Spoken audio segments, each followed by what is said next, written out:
कई लोग तो घर में भी यही करते हैं। क्या कर रहे हो? तो कहा बस पूजन कर रहे हैं। पूजन कर रहे हो?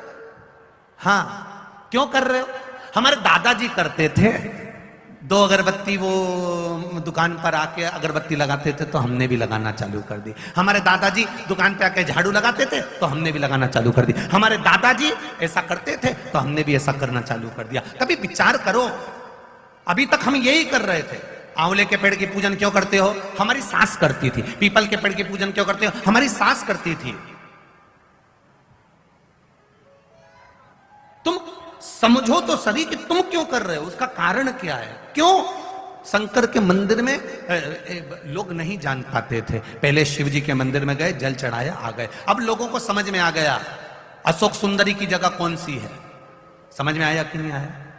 अब लोगों को समझ में आ गया गणेश जी का स्थान कौन सा है। अब लोगों को समझ में आ गया कार्तिकेय का स्थान कौन सा है। अब लोगों को समझ में आ गया कि जो शिवलिंग शंकर भगवान का शिवलिंग जहां रखा रहता है ये जलाधारी नहीं है, ये क्या है? माता पार्वती जी का हस्त कमल है। तो लोगों को समझ में आ गया कि ये जलाधारी नहीं है, ये माता पार्वती जी का हस्त कमल है।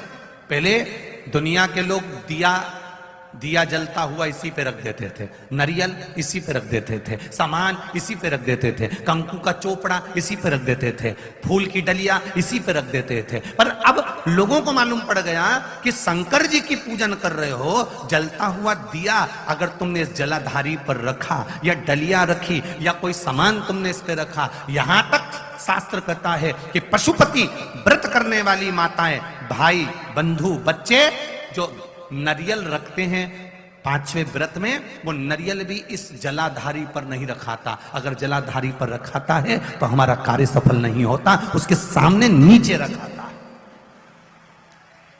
पशुपति व्रत करने के बाद भी कई लोग ऐसे होते हैं 11 रुपए नरियल लिए और इस जलाधारी पर इस जो शिवलिंग रखा है और जो जलाधारी है, जलाधारी पर उन्होंने नरियल के समय ना ना ना, आप पूरे परिवार की पूजन कर रही हो। ये पार्वती जी है, यहाँ गणेश जी, यहाँ कार्तिकेय, बीच में अशोक सुंदरी, ऊपर से जो बूंद बूंद जल गिर रहा है वो जया, विषहरा, सामरीवारी, दौतली, देव, शंकर जी की 5 लड़कियां हैं। तुम्हें ज्ञात हो गया कि ये शिवलिंग है, तो तुमने जो जल रखा है, तुमने जो जल विराजमान करा है, तुमने जो जल चढ़ाया, केवल इसी पर नहीं सब पर उस जल को चढ़ाया, सब पर। तो जो दिया रख रहे हो, जो डलिया रख रहे हो, जो सामग्री रख रहे हो, वो थोड़ा दूर, अर्थात इस जलाधारी से वो दूर होना चाहिए, नीचे जमीन पर होना चाहिए, जिससे मेरे देवाधिदेव महादेव अकेले को वो श्रीफल नहीं, तुमने उनके पूरे परिवार को श्रीफल प्रदान किया है।